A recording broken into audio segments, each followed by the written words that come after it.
when Bill and Simone Butler set sail off the coast of Central America, chasing the dream of circumnavigating the globe. They couldn't have imagined the ocean would test not just their endurance, but their trust in every piece of gear aboard. Their incredible survivor story, recounted in their book, Our Last Chance, 66 Days Adrift, stands as a masterclass in maritime survival. When all that remained was hope and a single Switlik coastal life raft, their fate hinged on equipment engineered not just to meet standards, but to conquer reality's fiercest extremes. This is the Real ResQ Podcast, powered by Vertical Helicast, and Vertical Magazine is partnering with Hangar Z, the Helicopter Podcast, Valor Flight Crew Podcast, and Vertical MRO Podcast. All these podcasts are a collection of celebration of global rotorcraft excellence. Check it out at verticalhelicast.com. In this spotlight episode of the Real ResQ, we get to showcase Switlik, not only for their world-class survival gear, but for their quiet influence on the outcome of life's wildest and least predictable rescues. The Butler's ordeal isn't just a chapter in history, it's proof that true survivability is more than just a box ticked. It's a promise kept. Because every legendary brand has a story, here are 3 fun facts about Switlik that bring this remarkable heritage to life. Switlik created the parachute dummies for the D-Day invasion, launching a clever ruse to help mislead German forces about Allied landing zones. Stanley Switlik once owned 50,000 acres in New Jersey. He generously donated half, preserving 25,000 acres as public land for hunting and fishing. As a last advocate for education, Stanley Switlik is honored by 2 schools bearing his name, one in Jackson, New Jersey, another in Marathon, Florida, as well as a dormitory at Rider University. And now, to give us an inside look at Switlik Survival Products, please welcome our guests, Paul Arnold and the company's president, Sarah Switlik. My name is Jason Quinn. I am United States Coast Guard Rescue Swimmer number 500. These are my rescues and rescues from those of us that put our lives on the line every day so others may live. This is the Real ResQ Podcast.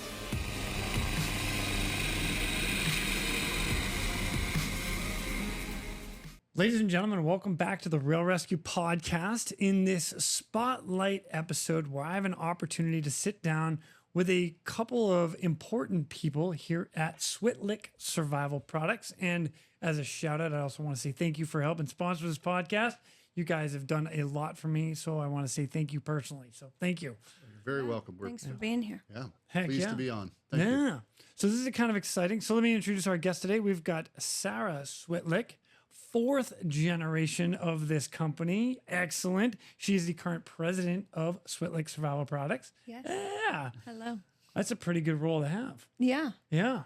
that's a good one. Yeah. Getting used to it. Yeah. How long have you been president? 3 2 weeks? months. Oh, 2 months, maybe almost months. fully 2 months or 3 weeks. Yeah, but I've been here for just about 13 years. Right on. And Paul Arnold. Paul is the director of commercial sales through the company. Correct. Right on. Yeah. And well, listen, I want to say thank you again, not only for just allowing me to be here, because we are recording at your facility in Trenton, New Jersey. And apparently we're on the brink of another town as well. Yep, we're right on the Trenton-Hamilton line. Yeah, very cool. So thank you for allowing me to be here. And I've had an amazing tour of the entire facility, which is beautiful. And then we went into a little bit of the history of the company, which, Sarah, you're going to get into with me today, which is pretty exciting. And then we're going to learn a little bit more about what you guys are doing and some behind the scenes stuff that you guys have to deal with that most people don't either know or have no idea that you had to do any of it. Yeah. So yeah, this is exciting. So I'll tell you what, let's start with this. Sarah, let's get a little background about you. A little background about me. Born and raised right here in New Jersey. I studied business at Babson College, joined the company a couple years after I graduated, when my dad was in the process of taking over. Came up through the marketing department here, studied marketing and global business management, marketing, sales, and then started to get a little bit more of the full view, became the chief operating officer, and now I'm president, currently taking over from my dad. That's awesome. Yeah. Right on. And congratulations on being Thank president. you. That's exciting. It is. It's the next, the transition's been, kind of a slow burn or build. We did a really good job with it. I'm really proud of how we transferred the power, but this is just kind of the next layer to represent where we're going. That's cool. I like that. Paul, what about you? So I've been with Switlik for 10 and a half years now. Started my career in aviation after college. I worked a little bit in pharmaceuticals, and then I moved on to public relations, and answered an ad in a newspaper where it was a third-party repair station. So we were repairing things like generators and hydraulic pumps and things like that on major commercial airline, for major airline commercial customers. And I spent 15 years doing that and grew to love aviation. And Switlik came knocking about 2015 or so. Yeah. And I joined the company then, and it's been smooth sailing ever since. Yeah. Nice. Really is a smooth sailing. Definitely. Yeah, okay. Paul and I go way back. We came up in the same department. We've done a lot together. We've seen a lot of the world together. So Yes. Oh, we that's cool. travel a lot together, and we were forced into a small office together, so we kind of had to get along. yeah. Is that like dad putting you with your sibling and be like, you two will get along or else? And you're like, oh, fine. Well, it worked out. It worked out. And then I moved to the other end of the hallway and gave Paul my office, and now we just wave to each No, other. we just wave each that's other, funny. passing in That's the hallways. Yeah. I love it. Right on. Well, I'll tell you what I'd like to do is Switlik has an array of history, and you guys started, back in 1920. So you guys are 105 years old. Right. We're 105 years young, actually. That's what I meant. That's of course you are. Yeah, so founded by my great-grandfather. He immigrated to this country from the Ukraine, came over, worked for a couple years to pave roads to pay off his passage.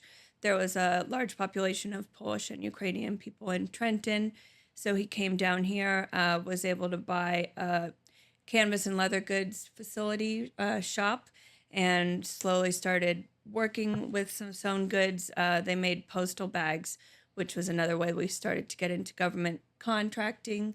Then aviation began being a thing, and needed to be safety conscious. So they worked their way into that, slowly evolved. The biggest thing they started with was parachutes and other flying helmets and flight suits. There's more stories there, but just over the last 105 years, we've slowly played in aviation, marine, rescue.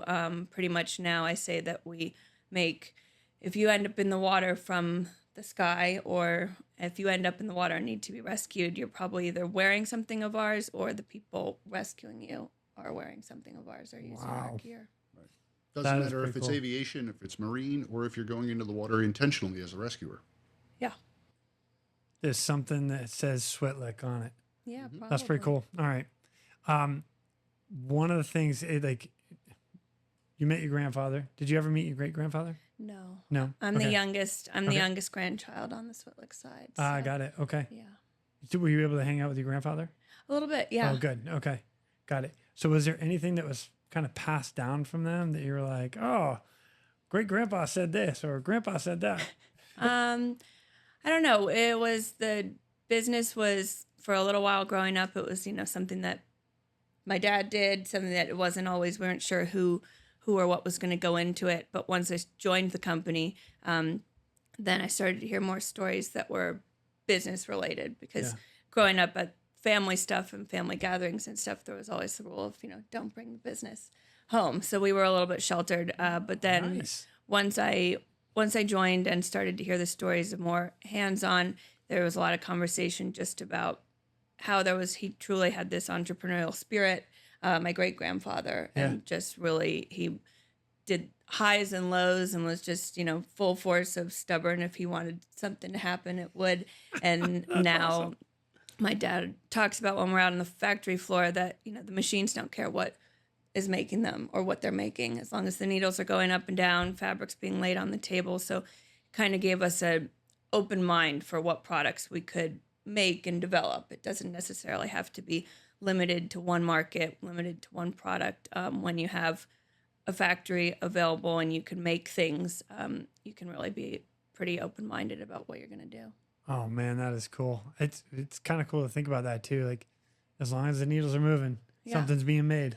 Yeah, and when my dad used to give school tours to the kids, he would say if it didn't grow in the ground, and you did that, somebody made something, a little bit of everything everywhere in a factory somewhere. So Yeah. everything's got to get made.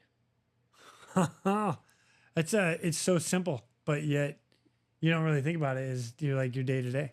Yeah. Yeah. Oh yeah. I just need this jacket. Oh, I just need this shirt. Oh, I just need this vest. Oh, I just need this dry suit. Oh yeah.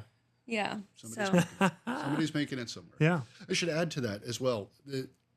The company really has a tradition of innovation as well. Yeah. So I think that's been passed down from very early on generations. Certainly, Sarah's great-grandfather, Yeah. Stanley was a pioneer in aviation. He was one of the first to bring parachutes, the idea of having parachutes in aviation.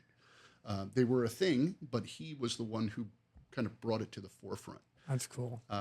He started out very early in his career, apart from the leather and canvas goods manufacturing, as a champion of aviation safety. And back then, when they didn't know anything about aviation and know anything about aviation safety, I should say, Yeah. he partnered with somebody called G.P. Putnam. Yep. You might recognize the name George Putnam, who founded what is still to this day one of the largest publishing companies in the world, novels and textbooks and all sorts of things. He happened to be married to Amelia Earhart. Come on. Our very first celebrity endorser Very was first celebrity Amelia. endorser, right? So, again, no one knew anything about aviation safety, and the general public was very, very scared to fly.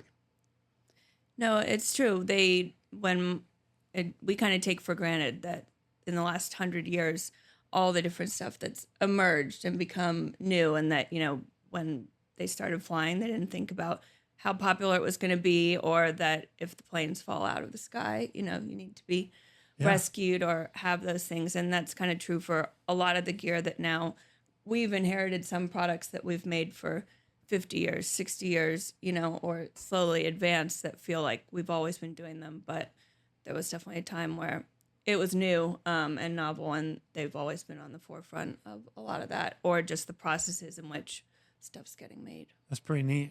I like the fact that Amelia Earhart was like one of your first celebrities. Like, oh yeah, hey, cool. Yeah, put this on. Yeah, we have a lot of try this. we have a lot of photos and videos and stuff because my great-grandfather and G.P. Putnam, they invented these parachute jump towers, and they wanted them to be everywhere as amusement rides and whatnot, and that didn't always work out in the 30s and 40s when Amusement rides? in Coney Oh my Island. God. Yes, please. But then when they were also already selling parachutes to the military, then they said that when World War II was coming about, they said parachute warfare should be more common. We should do more of that. They just had a small parachute following with the Navy at that point, and they needed ways to train them. So they used their parachute jump tower designs to train the Army, and we became one of the biggest parachute manufacturers in the world for a long time. And so we have videos and pictures of my grandfather or Amelia or other people jumping out of the towers and, slowly coming down with their Switliks on. So it's cool. Should mention the name of the company is still Switlik Parachute Company. We're doing business as Switlik Survival Products. So we keep that heritage. Yeah, when we cool. stopped, I think the last parachute we made was in the 70s or 80s. So then people started to get a little bit confused based on the title, and so we had to steer it a little bit more, but it's still in there. It's still in a lot of our logos and stuff like that. And the heart of it. As a matter of fact, the new challenge coin has the parachute on it. Yeah. And I learned today, Sarah taught me a lesson of history, that parachutist on that challenge coin is actually her grandfather. Which is so cool. No, he was a wild guy, just jumping out of planes and having fun. That's so cool. Going back to it, the innovation, the company has changed directions a number of times in the last 105 years. one was moving away from parachutes and into inflatables, large inflatables, either for commercial marine or smaller inflatables for airline life vests or offshore helicopter life vests. But in that, there has always been an element of innovation. Yeah. And we continue that today. Everything that we make has to be different and better than everybody else makes. Nice. We're not going to be a Me Too company, right? If we're going to bring something to market, it's going to have a unique feature. So every time we do market research to develop a new product and bring it to market, it has to be different. It has to be something new and innovative and different than everybody else is doing. Yeah, my dad, who was our chief designer for most of his career here, and he still influences the new product designs quite a bit. He is always, don't tell me what you want, tell me what problem you're trying to solve, and we'll shape a product around that. So it's definitely always been, and we're here in Trenton, New Jersey, happy to be manufacturing all of our products in the States. We are very proud to the fact that we make everything here and we ship all over the world, including we ship into China, we ship into a lot of other countries with our goods, and we supply a lot to the military, all the branches of the military. So our quality control has to be at a very high standard, which means that commodities or other goods that aren't as quality focused aren't for us, because we have one quality control standard out on the floor, which means that we can only sell premium products that can withstand what we put them through from an inspection side. And we sell products to people who anticipate having to use them at some point. So, all right, that's awesome. And I, again, walking through your factory is phenomenal to see what goes on here. Everybody's on like either a sewing machine or a press or this or that. And you're like, and we go over the test tank where you're testing the dry suits, make sure they're not leaking. And I'm like, holy cow, this is incredible. Like I was actually talking to one of the guys on the floor. I'm like, hey, I used to do that, but I used to put an O2 bottle there and then 2 C's bottles there and then just pump it full of air. And then I'd start dipping, like homemade dip tank, whatever. It wasn't great, but it worked. Okay. No, there's more science that goes into it than I think a lot of people realize. Yeah, Right. a ton. Right. Yeah. And keeping that efficiency, because obviously some of our products, like our commercial airline life vests, we're making hundreds of thousands of those a year. If you can, in a process, save 3 or 4 seconds, if you average that 3 or 4 seconds out over 150,000 life vests that we make a year, that's an amazing amount of time. So there's a balance that always has to be struck by being efficient, but as Sarah indicated, keeping that quality standard, right? Which is why we have 100% testing program that we do.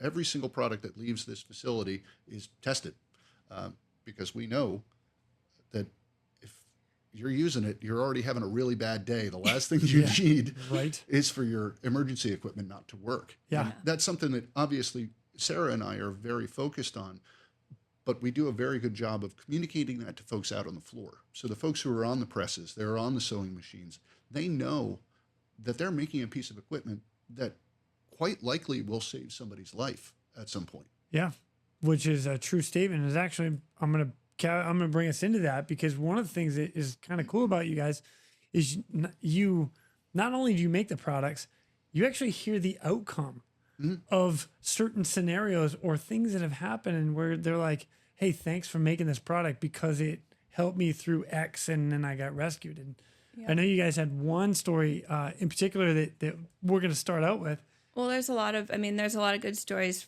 from all the way back. We have what's called the Caterpillar Club, which is because parachutes used to be made from silk. So if your life was saved by a parachute, by an evacuation of an airplane, you could apply to be a member of the Caterpillar Club. And so as far back as World War II, we have a lot of really cool stories from people that wrote in about their evacuation and then their rescuing story or their survival story, and they can be a part of the clubs. And there's some notable members of that club, including George Bush.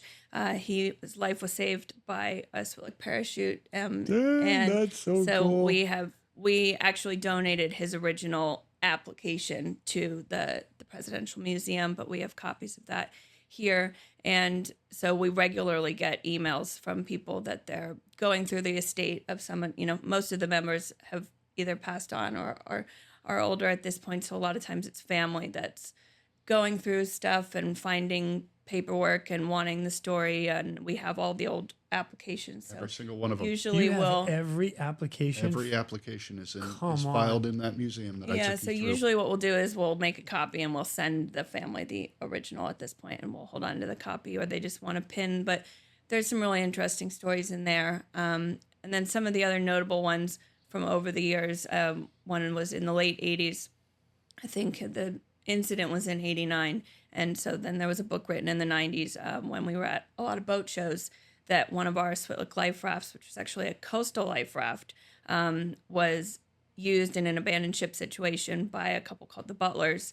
And they had to abandon ship. What did you tell me? We think it's orcas that hit the boat? It's been a while since I've paged through the book. What's the name of the book? The name of the book is called Our Last Chance, 66 Deadly Days Adrift. Yeah, but so there's some stories that the Butlers used to come to some of the shows with us and talk about their journey, but they were at sea for 66 days. I know they had a single tube raft, which was not the appropriate raft for the mission, the journey they were on. But Oh my gosh. but it speaks to our quality that they even punctured the raft when they were deploying it, and so the repair clamps and things that were in there they were able to utilize. And they caught fish and they survived, and they were at sea for 66 days, and then they floated ashore in Costa Rica and made it enough to write a book. And so obviously that's pushing our products to the extreme. Yeah. But we get a lot of stories, and I'm sure we don't even hear about half of them, particularly when a lot of our gear is used by the people doing the rescuing. Yep. So it's not top of mind for them to say, oh, I was rescued by a Switlik raft. They'll say I was rescued by the Coast Guard or, Right. whatnot. But we sell to those organizations that are dropping rafts and picking people up. Dang. You said orcas? The story goes that they were off the coast of Central America, Sailing around the world as a couple, and they got in between a pod of orcas and their babies. And the orcas didn't like that and bashed their 42-foot sailboat to bits, and they had to abandon ship in a Switlik life raft. Okay, so right now I can tell you that my wife is listening to this, and she's like, that's why we're not doing that. And I'm out. I'm already out. I didn't even get a chance to start. I'm already done. Yeah, that's a tough Dang. one. So the addendum to that story is that they landed Yeah. and were rescued and then got divorced because after 66 days... And no more sushi. And no more sushi. His joke every day, every time they would catch a fish, he would cut it up and they would share it. And he would always make the joke, I wish I had some wasabi and soy. And after 66 days, she got sick of that. Oh, that's kind Simone of funny got- and terrible at the same time. Yeah. Oh my gosh. All right, well, you know what? Thank you for sharing that story. That's and it's cool to see the product and what you guys create used in real time or in real life. Yeah.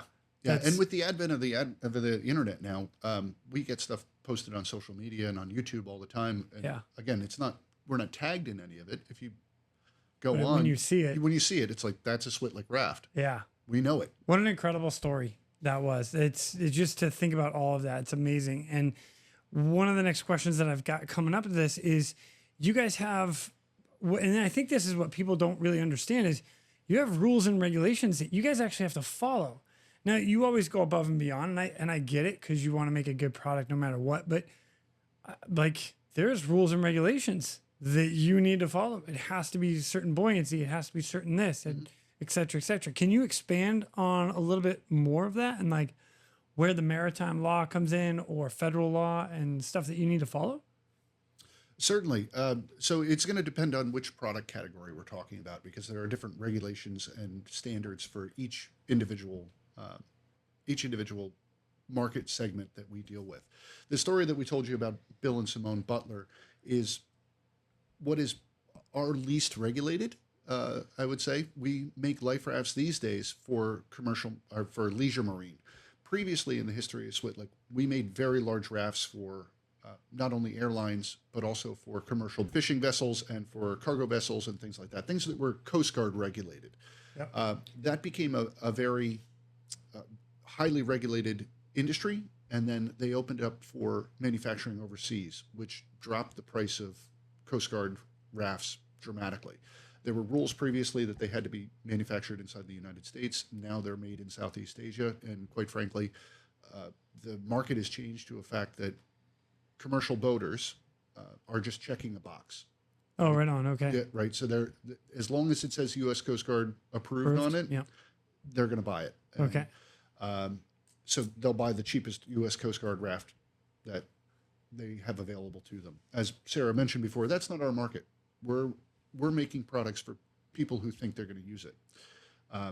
Folks who are doing round the world trips like Bill and Simone Butler and Mario Vitone. yeah, Mario Vitone. I'm Yes. totally throwing him in there. Mario's in the Arctic right now with think one of so. our life vests, Yep. life and rafts, he's got our rafts on there. Yeah. and he's got our rafts and anti-exposure suits on there, doing the crazy things that Mario does. Yeah. But we're concentrating right now on the leisure marine market. So these are folks again doing round the world trips and folks who are doing near to shore kind of things. However, those same rafts that we're manufacturing for the leisure marine were all developed as military rafts. Every single one of our commercial products that we make today was born somehow in the military. So those same rafts that we're selling to folks who are on their 50-foot cruiser yachts and going around the world, or sailboats and going around the world, have applications in U.S. military. They have foreign military, government bodies, search and rescue. And that's where those regulations are really coming in when it comes to the rafts. We're building to a specification, maybe not a written specification as far as drawings, like the rest of our military products, which we'll go into in a minute. But they are being built to a standard, and it's a very high standard because we're expecting people to use them. Our Right. SAR-6 Yeah, yeah. rafts Yeah. are getting, I mentioned before, we have a foreign search and rescue government organization that's using some of our rafts, and they're dropping them out of the backs of C-130s on almost a weekly basis. Wow. Those are what I alluded to before. If you go on YouTube and you Yeah. look, that's a Switlik raft that they're dropping into the Indian Ocean. Dang. So leisure marine rafts or the military rafts, they're the same rafts, and they're being built on the same product lines and the same production lines by the same people to the same standards.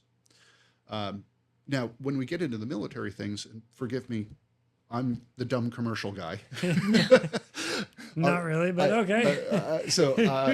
There's a reason you're sitting in front of a mic right now, Paul. Right. No, You might have some knowledge on this. maybe a little bit, but not as much as our VP, Anthony Florio is our VP of sales. Okay. And he handles the military side. As you mentioned before, my title is commercial. Yeah. So I can't speak as knowledgeably about the military process, but our history with the military allows us to work with them very closely to design products that'll fit their need. So generally what the process is the U.S. military will come to us and say, we need a life vest. We need an anti-exposure suit. We need a life raft. Help us design. Part of your question is what goes into making the products and the regulatory side. Yep. And I think what people don't always understand is when you're making a life-saving piece of equipment, there's a lot more that goes into the specs and requirements for the product than just a raincoat. Yep. You want to stay dry, there's that. But where we're talking about the material requirements, the stringent put on buoyancy, as you said, a lot of the design factors, if you're going to be dropping something out of a plane or lifting people back up, there's just a lot of rules and regulations and testing requirements on everything down to the thread, the bladder, the materials, the textiles baked up into a design, and then the designs themselves have to be put through the paces to follow the specifications, which Paul can talk a little bit more about some of the ones that are directly related to our products. But I think that's what people don't understand is the specialty to read a performance specification. A lot of times Switlik exceeds the performance specification because that's just for the minimum use of it getting worked. Then we sometimes over-engineer, sometimes just the right spot, engineer products that meet that, but you're building it around these criterias and putting them through testing that I think the average person wouldn't even understand what goes into some of our designs. And Paul can talk a little bit more about the regulations on the FAA and some of the stuff with the suits and what we've gone through on that. So as far as the FAA regulations go, there are specifications, performance specifications, and they're written under what's called a TSO, or a technical standard order. Yeah. And that sets the buoyancy level that we have to meet. It sets the flammability standards for the fabrics, tear strength, all of these things. A whole bunch of jargon that most people, like you said, would not even care about. Pages and pages of mold requirements and color requirements, and Right. But going beyond that as well, beyond just the material specifications that we have to meet, they are performance specifications, as Sarah alluded to, and that includes testing for jumping from a certain height. Some of the more involved regulations that we deal with we have to prove that you can swim for a certain number of minutes in wearing our life vest. To board a life raft with an inflated life vest in freezing cold water. Very warm weather. Yep. All right. So if you ever give me a dry suit, you just let me know. I'll go swim in cold water with it. I'll let you know how long it lasts. All right. We might be able to arrange that for you. So another follow-up question with that. How do you stay up to date with all the current regulations? I know things are... I keep Paul employed. Oh, there we go. And that's how it rolls right there.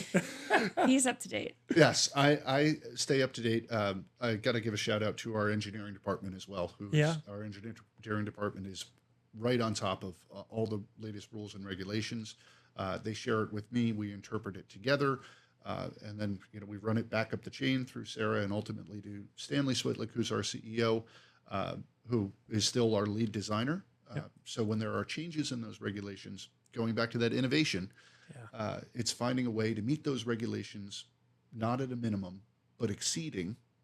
Nice. And bringing something to market that's new and interesting and different than everybody else is doing. Which is challenging when you are trying to do something that is new. If you're trying to change, but it doesn't fit the spec, we've had to fight before to say, no, it's not written exactly as it is, but it performs better. So it's got to be performance driven on, your tilt in the water or how quickly you can right yourself or things. But sometimes they pigeonhole themselves into dated designs, especially with the military at times where we have had to push to say, this is our interpretation of the spec and this is how this product went. So it's challenging as an innovator. And I see why some people bail out when it's not the place for that, but we've got some experience on it, so that helps. That's pretty badass. Yeah. I like that a lot. Trying to design something outside the box when you're given a very clear box to work within. Yeah. That's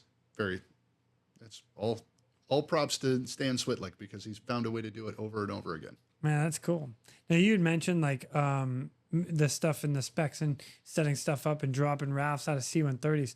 It actually reminds me, you and I were talking about another story that has to do with kind of some of your rafts dropping out of a C-130, because there's some guy that was... Right. Go ahead. You tell me the story, because I don't know any of the details. There was a guy who's a ferry pilot, and he was delivering a Cirrus aircraft to Australia. And obviously, a Cirrus aircraft doesn't have the legs to get all the way to Australia without extra fuel and a lot of stops. He was starting up on the west coast of the United States, and one of his first stops was going to be in Hawaii. And he had an aux fuel pump, an auxiliary fuel bladder in the back of the aircraft. They empty out the entire inside of the aircraft, make it as light as possible, put extra fuel tanks in there. He got to the end of his primary fuel source and went to go switch the pump to the aux, and the fuel pump was broken. Oh. So he was sitting on a bunch of fuel that he couldn't use, and he knew he was going to run out of fuel before he reached Hawaii, which was where his first stop was. So he called the Coast Guard and said, guys, I'm going down. Can you help me? And they sent out a C-130 that followed him and actually filmed the entire thing. And they directed him actually toward a cruise ship so he could at least splash down near where somebody could rescue him. And they got great footage. This is on YouTube. You can look it up. All right. Just put in Cirrus Maui ditching I think is Okay. the best way to look it up. But you see him pop the chute. The aircraft floats down, hits the water. He pops open the canopy and jumps out and gets into an inflated, what we call an ISPLR, which you're probably familiar with. I am familiar with that. I'll The come back to that in a ISPLR second. is the inflatable single place life raft, ISPLR. And it's before that and since then, it is a staple for every ferry pilot that delivers aircraft anywhere around the world. Or if you're doing a North Atlantic crossing in a very light aircraft, you're carrying a very small ISPLR because it only weighs about 7 pounds. And if you're trying to save weight and space, Yep. it's So the he perfect raft climbs for out you. of this beautiful new plane that was never going to make it.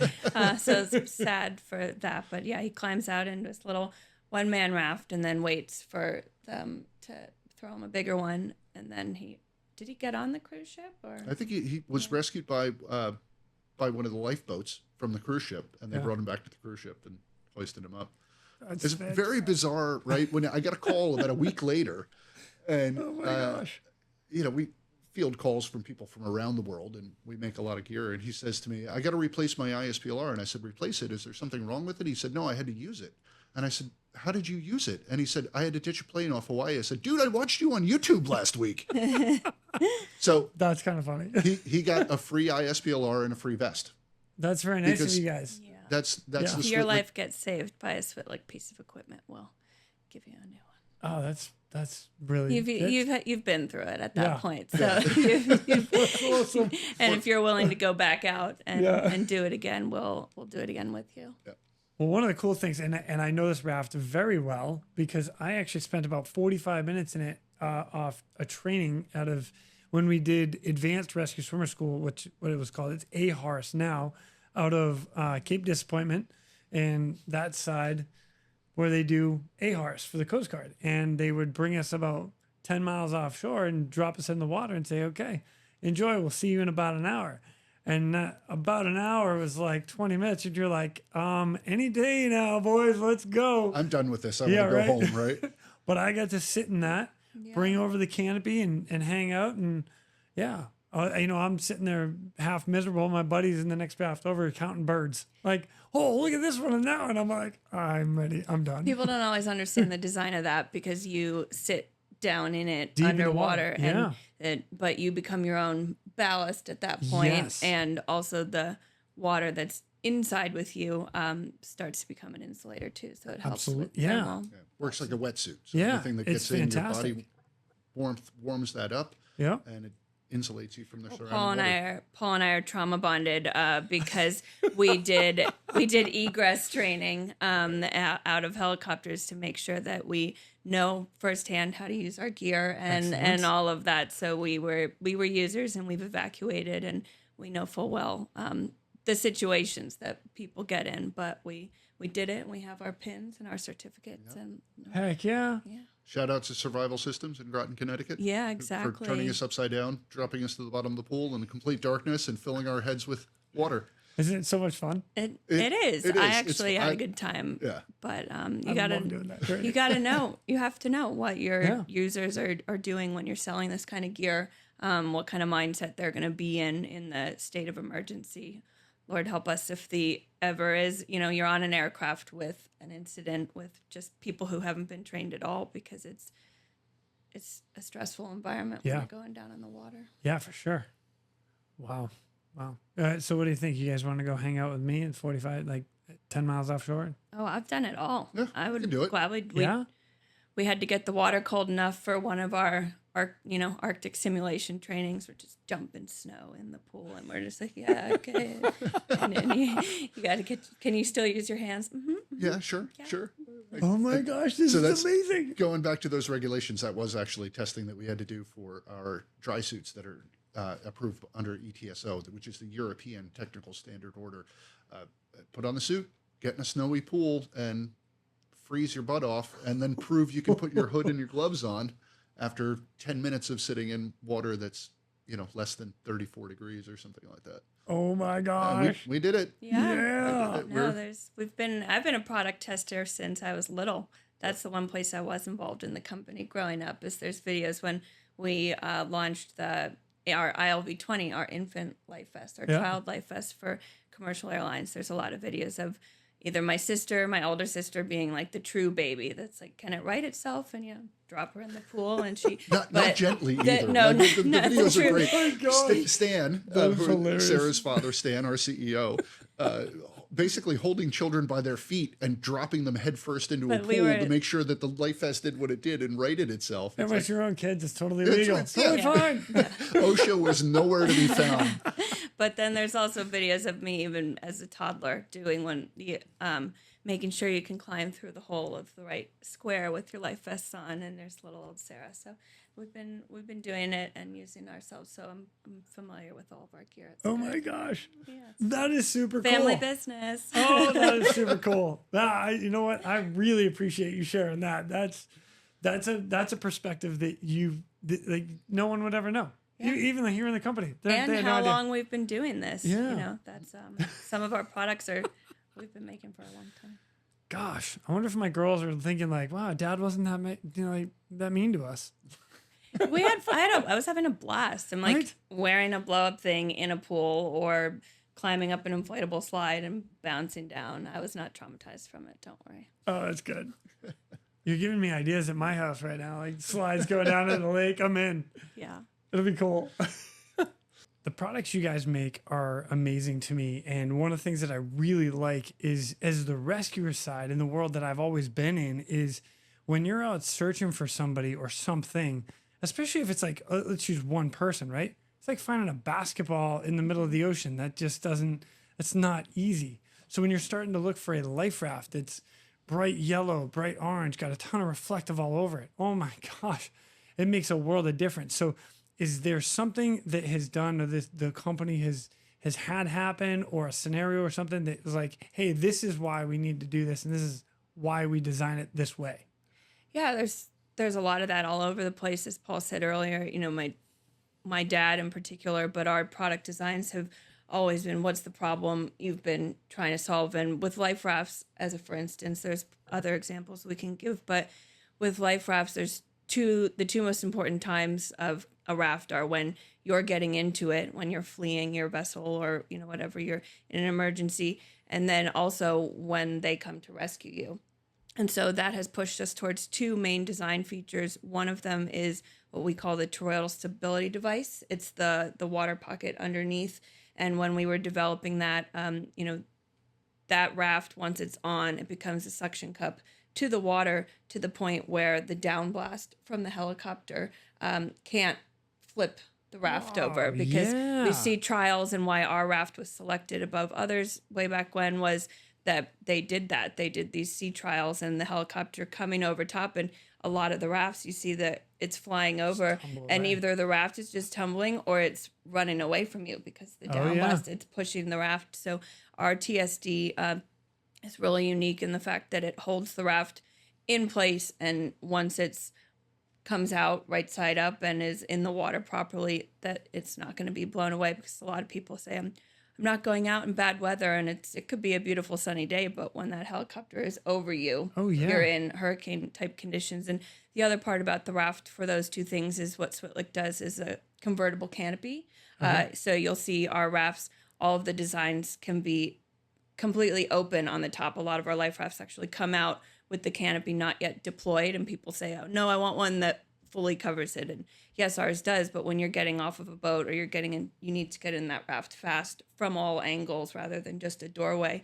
We say get into the raft as quickly as you can, then pop the canopy, you can cover yourself in, but then more importantly, when the rescuers come, you can open the whole raft back up and they can just drop down to you. You don't have to climb out of another little window back into the water, then wait to be rescued. So we've had a lot of iterations, but why does theirs look different than the other ones? I want one with a lid, and ours has a lid. But we designed it in a way that makes it more user friendly, because every second counts when you're getting in. Right. And you guys know as a rescuer that you don't want to have to deal with that on the other end. So that's something that's amazing to me as well, because you've now designed it for both aspects. Mm-hmm. The people that are surviving, the survivors, and the rescuers that are going out to help. Yeah. And that's like, man, you don't hear that very often. It's like, oh no, here, I'm just going to make this for the survivor, the person that's in peril, right? They're not survivors unless they're rescued. Exactly. Yeah. I mean, we've seen people fleeing a boat that's on fire because, again, it's a nice day, but these boats are full of electronics. They're full of that. A boat catches on fire, you need to get off as quickly as you can. We have seen video of everybody on top of a raft, like on top of the canopy, not even in the raft because there was just a small window and they couldn't get into it fast enough. So it's another place where some people write our products off because they say that one doesn't look like the other ones. But if you stop and chat, there's a reason for almost every inch of every product that we have is designed with purpose. That is cool, man. Yeah. Thank you. I appreciate you sharing that aspect of it. That's cool. This is really cool. I again can't thank you guys enough for joining me. So I got another question for you. Ready? So the next question is going to be partnership and or collaboration. I think more of collaboration than anything else. I mean, already you're working with like the survivors and the rescuers. Is there anything else that kind of stands out to you with that collaboration to create either the next thing or, because I mean, you guys are always creating and always making the new thing. Yeah, sure. How does it work? I mean, in general, the way the traditional designs for a lot of our products that we sell to the military and all of the branches came from or were birthed from some sort of development program. So the military or the users, they would say, we have this need. We want a product that goes, does these certain things, performs these certain ways. And if they can't find something on the market, they'll put out, an RFI, request for information. And over the years, we've become very involved in a lot of those development projects, and we know what they want. One of the biggest ones that stands out is the orange suit, our Use-It suit, that's proudly worn by a lot of the Coast Guard air crew in the helicopters. And so they one or two of them. Yeah. They wanted to go away from wearing dry suits, wetsuits. They realized that they needed something more of a traditional anti-exposure coverall.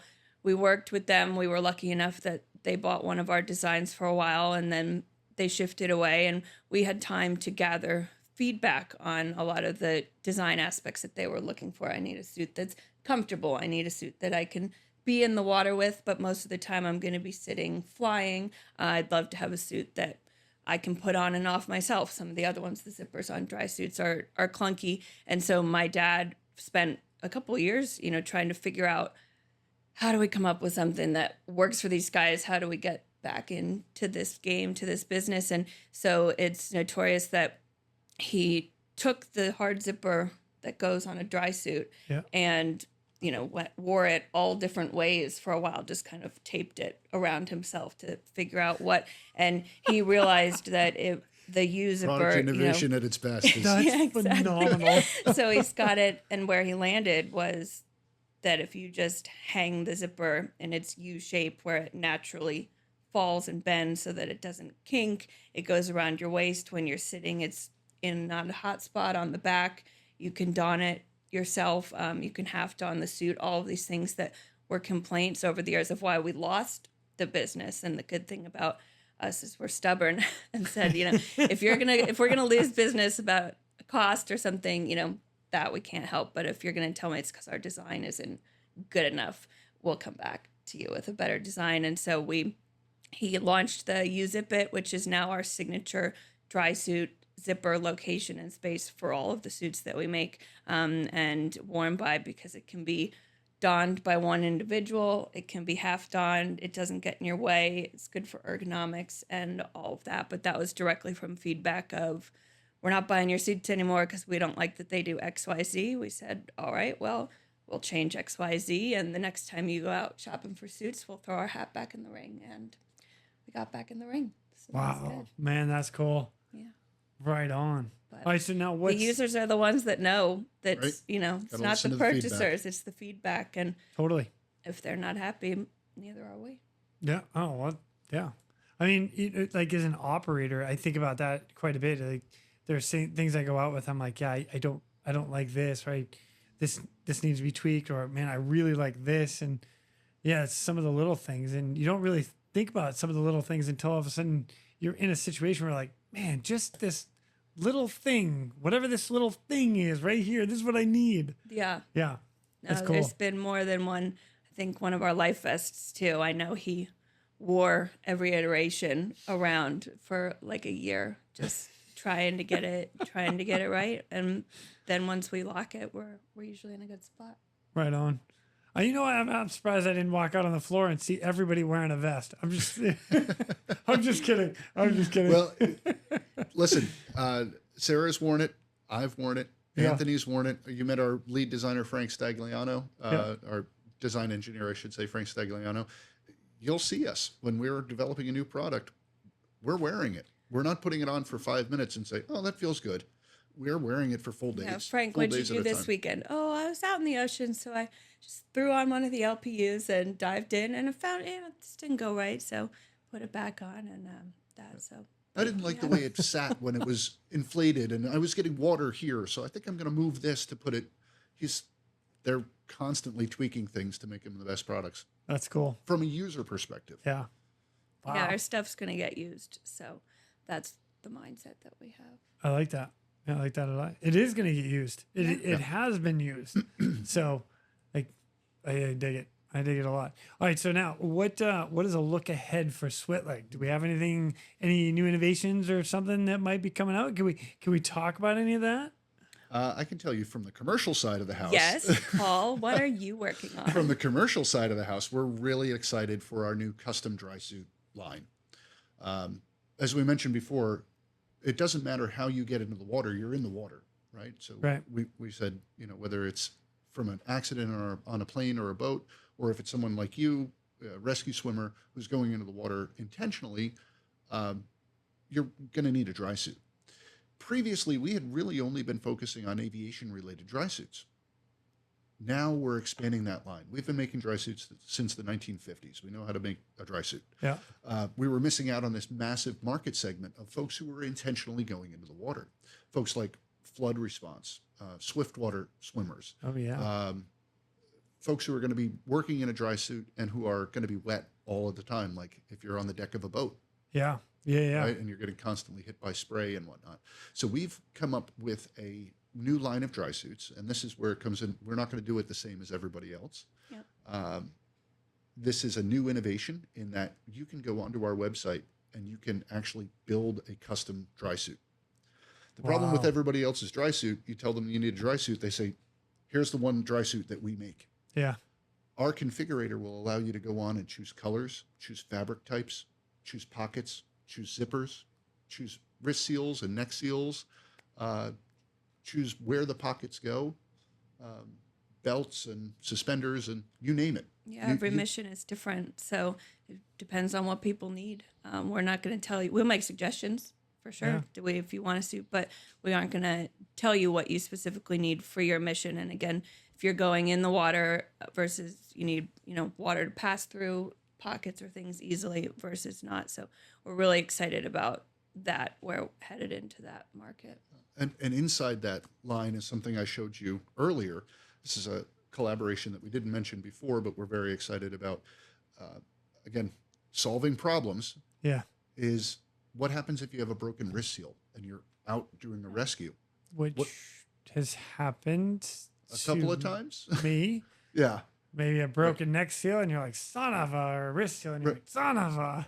So duct tape. We've partnered with a company called Cytec, who's a Swedish company, and they have a field replaceable wrist seal that we're going to be offering on a select line of our suits. No kidding. So if you break a seal in the field, it'll take you literally 3 minutes to replace the seal to a completely waterproof seal. Oh, that's cool. Okay. Well, I'm excited to see that one. Yeah. So that's our big focus on the commercial side of the house is we're launching this commercial dry suit line, and it's going to be for first responders. And we've developed a rescue swimmer suit, which is the suit that's behind you, that we're going to be proposing to a number of different rescue organizations around the world, and civil and military SAR. So very excited about that. Right on. Yeah, and just the team is busy responding to the continuous needs and requests from everybody out there doing rescues. that wants lighter, smaller, different products for themselves, or they're seeking, people that can work with them to listen to their design needs and feedback. So we've developed a reputation for answering the phone and working on those projects. And so, we're excited to see what comes, because materials change. There's been a lot of advancements in the last 105 years. And so my dad and I continue to sign off on the team trying to figure out how to merge our skill set with those advancements for the people that need them. I like it. Have there been like any really weird random requests that you're like, all of the time? All the time. Can I have a purple life raft? They're not one-offs. I seem to be a magnet for the crazies. You know what? I'm sorry. I gotta ask again. Sorry. What's one of the craziest things you've had a request for? Purple, I love that. Yeah, well, people that think that they're pool toys, or that's one of them. But there was a guy. He wanted us to develop a constant wear life vest for people who had to drive over bridges, because he was convinced that bridge collapse could happen and that people should be wearing life vests in case the bridge collapsed while you're driving over it. So that was a little far-fetched. You could buy one of our vests. Yes, and that's what absolutely. I told him. You could buy one of our vests and you can wear it when you drive over a bridge, but we're not going to make one specifically for driving over bridges. There was another one where a guy came to us. He had the most novel, he said, idea for a life vest, and I forget what, the Savior nappy or something like that. But essentially, he took a neoprene and foam life vest that you would buy at Walmart, and put his legs through the armholes and tightened it around his waist. Yeah, I love it. But he was insisting that this was the next best thing. you just have to field it. We're very lucky that we have, we're very lucky that we do have the manufacturing space that we do, and that we can tinker and play around with things. But at the same time, we're not always available to do that on behalf of somebody else. No, I get it. I always find it amusing when, inventors are super passionate. I grew up with one. My dad is also, so that I don't knock anybody who's really thinking about it, but it's just the execution. And then they're always really disappointed when they have to see what made in America costing and pricing is. So it's, but I get it. So when I send you like the pool noodle that you sit on, as the next big thing, that you guys would just be like, That's great. Yeah. I wish you the best in all of your endeavors. If you make it, prove me wrong. I would love that. I love it. I love it. You guys are amazing. This is great. I'm already getting good feedback. I'm so excited. Let's get into some closing thoughts, and just a couple things here is, what's one thing that you want rescuers and the survivors to know about Switlik? If it has the Switlik label on it, you can trust it. Yeah, 100%. 100%. It's going to work when you need it to work. If you maintain it properly and take care of it, it's left here in perfect working order with a design that's been thought of to work for you in just about any scenario. Trust it. If it's got the Switlik name on it, we've 100%. There are 160 people here in this building who are making sure that it's the absolute best product that can be made. Right on. Yeah. All right. Can't say it better than that. And that's, the passion that comes through Paul that you can hear is passion that we all have here about what we do. And we're really proud of everything we have done and what we will continue to do. Right on.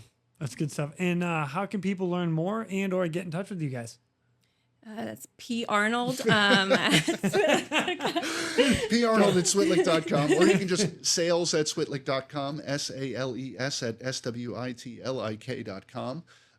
You can find us on the web at Switlik.com, again, SWITLIK.com. Our custom suit configurator is on there. You can see all the military products that we make, all the commercial products that we make, whether it be for offshore helicopter, civil SAR, military SAR, commercial airlines, you name it. It's all on there. Okay, right on.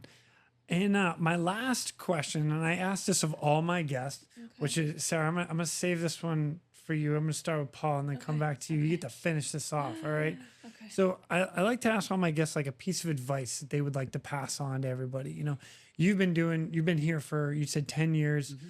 You've been in sales for quite a long. You've been around. If you had a piece of advice, Paul, what would it be?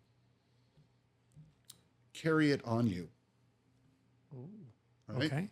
We have found in most survival situations, on the boat, in the aircraft, even in a car, if you go into the water, there's a very good chance that you're not getting out of that vehicle, whatever mode of transportation you're in, unless you have it on your body.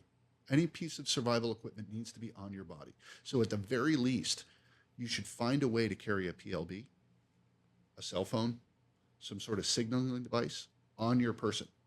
Because when the helicopter hits the water, or the aircraft hits the water, or the boat turns upside down, your first priority, as it should be, is to get yourself out of that. We're not going to take time to find that PLB that you stashed under your helm. You're not going to have time to go get the ditch bag that's in the back of the aircraft. You're not going to scurry into your back seat to, get your life vest or something like that. It needs to be on your body. That's a great piece of advice.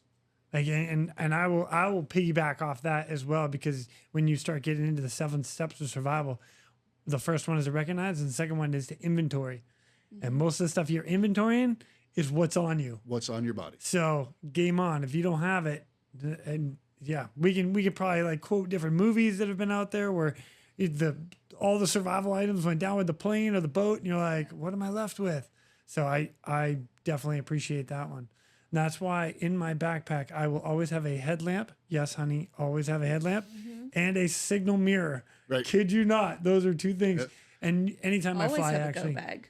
Always have a go bag. We are survival people. Yes, exactly. Board that airplane, you count the rows. Yeah. And the closest exit might be behind you. Yeah. I do turn around. Yep. I absolutely turn around. Absolutely turn around. I love it. All right, Sarah, I'm going to ask the same thing for you, but I'm going to tweak it just a little bit because... Okay, good, because Paul had a good one. Yeah, I know, right? I want to know, like, is there anything that your great-grandfather might have said to your grandfather, who said to your dad, who said to you, since you've been having, like, in the family of Switlik?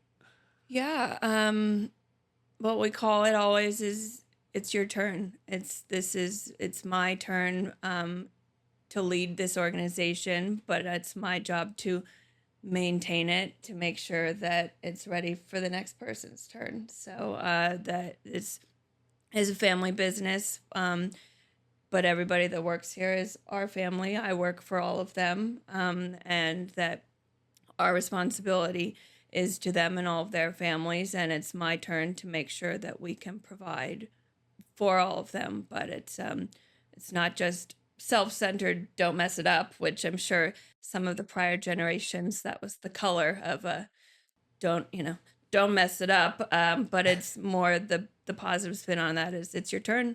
Let's see what we can do with it and how do you carry it forward for the next generation, because there will be one. I love it. You guys, thank you so much for taking time to join me and share a little insight and behind the scenes of Switlik Survival Products. It's been an absolute pleasure today. So happy to have you. All right. We're going, we have dinner reservations tonight, right, Paul? Dinner reservations. Yeah. Okay. So we'll be sharing a nice brew. And with that, ladies and gentlemen, we are out of here. Go. Now it's time for me to pull chocks and take off. But before I go, I'm always looking for the memorable rescues that people have done. If you have one that you're willing to share or know somebody who has a story, please feel free to reach out to me. I'd love to highlight it here at the Real ResQ. For everybody that is standing by for that SAR alarm, remember, those in distress are praying for a miracle. They are going to get you. So until next time, fly safe and swim hard. Thank you for joining me today here at the Real ResQ Podcast, powered by Vertical Helicast. We'd also like to say thank you to our sponsors for this episode. Switlik. No mission is the same. Why should your suit be? Introducing a new custom dry suit experience. Choose your fabric, colors, neck and wrist seals, zippers, pockets, collars, and so much more. Intelligent measuring prompts ensure the most tailored fit. Brought to you by Switlik Survival Products. For more information, visit us at www.switlik.com. All right, so back pedal to lift it up. Yeah. Oh, jeez. Little And bit. sewing is to the front, like a regular machine. It's not, or it is? Stepping in the front, Oh, there we adding go. like 3 will go. Oh, there we go. How's that? Good. Oh, there we go. Ooh, look at that. How'd I do? Good. Okay, wait a minute. Now how do I cut? No, you can. You have to run and cut with the scissors. Run all the way to the end. Oh, run it all the way there? Okay, I can do All that. the way, yes. All right, here we you go. can do that. Oh, not the other way, the other way. To the front. Okay, to the front.